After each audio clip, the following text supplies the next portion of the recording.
বিরল ক্যান্সারে আক্রান্ত পায়েল হালদার রওনা দিল মুম্বাইয়ের উদ্দেশ্যে। এখন শুধু চিকিৎসা শুরুর অপেক্ষা। অশোকনগরের পায়েল হালদার বিরল ক্যান্সার র্যাবডোমায়োসার্কোমার সঙ্গে দীর্ঘদিন ধরে লড়াই করছে পায়েল হালদার। অসংখ্য কষ্ট, অপেক্ষা আর অনিশ্চয়তার পর সামান্য যেন স্বস্তি।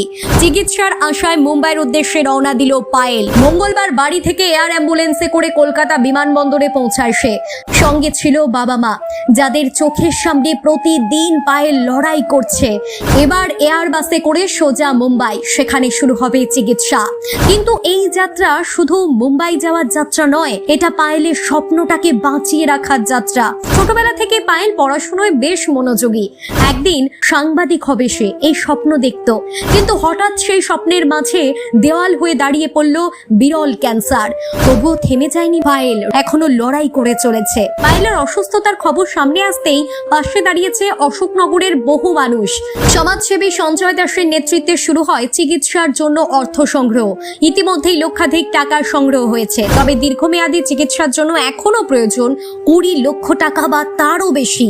আর মুম্বাই পাড়ি দেওয়ার আগে পায়েলের বাড়ির সামনে জড়ো হয়েছিলেন প্রতিবেশী ও শুভাকাঙ্ক্ষীরা। ছোট্টবেলা থেকে যারা পায়েলকে চোখের সামনে বড় হতে দেখেছে, তাদের চোখে আর জল।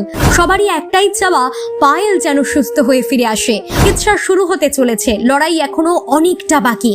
তবুও আশা আছে, একদিন পায়েল আবার নিজের পায়ে দাঁড়াবে, আবার হাতে তুলে নেবে কলম। আর হয়তো একদিন সত্যিই সাংবাদিক হয়ে মানুষের গল্প বলবে পায়েল হালদার। সেই দিনের অপেক্ষায় আজ গোটা অশোকনগর। যাচ্ছি মুম্বাইতে, ওখানে ট্রিটমেন্ট হবে। আশা করি সবার আশীর্বাদ আছে, সবাই ভালোবাসা আছে, ভালো করেই নিয়ে আসবে।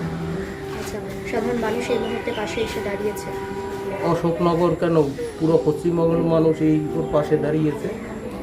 এজন্য ওনাদের সবাইকে আমার আন্তরিকভাবে ধন্যবাদ। ফ্লাইট রয়েছে রাত 9টায়। আজ রাত 9টায়। আজ রাত 9টায়। কিছুক্ষণের মধ্যেই আপনারা রওনা দেবেন। হ্যাঁ, কিছুক্ষণের মধ্যেই আমরা একটা বাড়ির থেকে রওনা করেছি। স্বস্তি তো আছে, স্বস্তি না থাকলে হবে। এতদিন যেটা করতে পারি সেটা আমার মেয়ের করে দেখাবে।